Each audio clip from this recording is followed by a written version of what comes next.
Welcome to Pod Me If You Can. Today's film is A Shock to the System, starring Michael Caine, Elizabeth McGovern, and Samuel L. Jackson. Pardon Me If You Can. Movie reviews. Graham Marshall, played by Michael Caine, commutes to the city every day by train and has spent his life climbing the corporate ladder. He's in line for a great promotion now to become the head of the department. At home, his electricity is faulty, and he's in a stable but loveless marriage.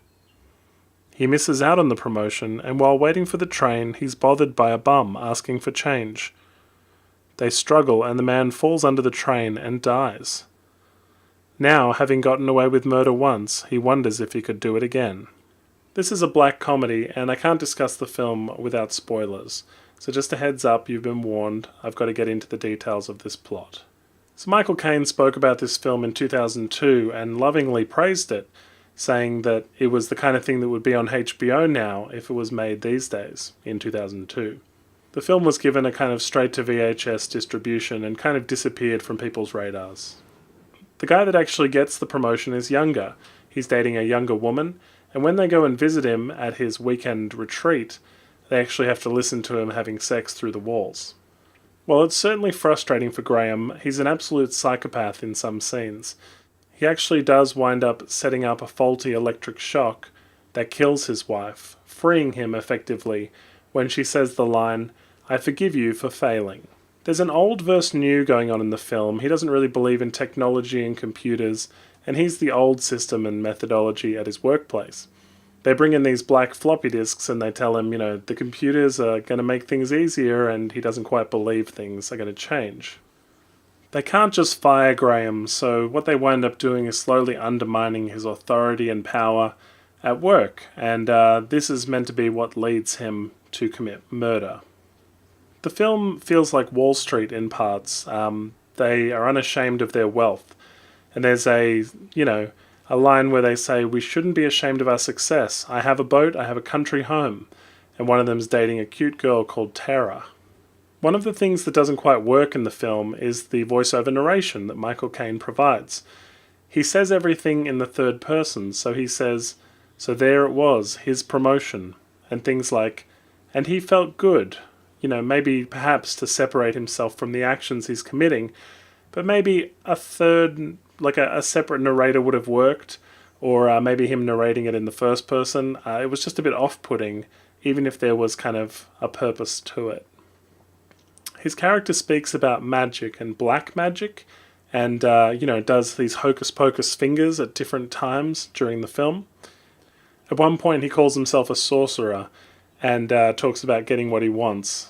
And it's a bit odd as well, probably something that didn't need to quite run through the entire film. Samuel L. Jackson is reduced to a one-line cameo. He was an unknown at this time, so here is his entire scene. Stella, can you speak? Lend me $20. I know I can win this. I refuse to keep being the only practical person I know. Ready to win, babe. Ready to win. He was playing a card dealer on the street there. The film feels like it has a budget though. At the 59-minute mark, they blow up a boat. But another one of the big problems is Elizabeth McGovern's character. She basically provides him with an alibi, and we never really know why she's romantically interested in Michael Caine's character.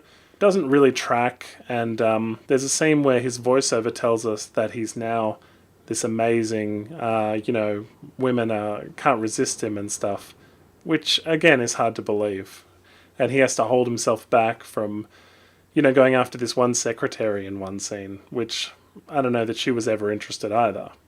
The officer that is investigating the murders and providing the nice tense rivalry in the film is played by Will Patton, who I best remembered from Remember the Titans as well as Armageddon.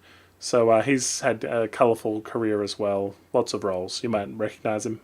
The film is well directed, it has a tight 1 hour, 22-minute runtime really, and there's this great theme of light that carries through the film. He uses a gold lighter throughout the movie, and there are these dramatic cuts to black at times, and good use of light and shadow where somebody comes out of the darkness or illuminates a scene by turning on a light. It's just the ending that's a bit of a letdown here, and they use large amounts of voiceover to explain what happens, but there's no big punch to wow the audience. It's kind of an anticlimax. You've had these action sequences in terms of explosions and stuff halfway through the movie, and lots of sinister music, but there's a moment towards the end where it's very House of Cards, where somebody could push another person onto the train tracks, but doesn't.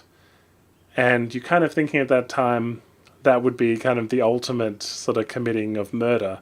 The reason this film isn't very well known is just because of that anticlimax, the way the ending is a bit of a letdown, that they hit you over the head with this voiceover, and spoilers, but he gets away with it all. It's a great performance by Michael Caine, and it's absolutely entertaining. Just a bit of a letdown of the ending, otherwise a shock to the system, which begins with an electric shock to Michael Caine's character, kind of waking him up into this, is actually pretty entertaining, and at least very well directed. I enjoyed the musical score as well. Thanks for watching. If you like what you see, please hit the subscribe button.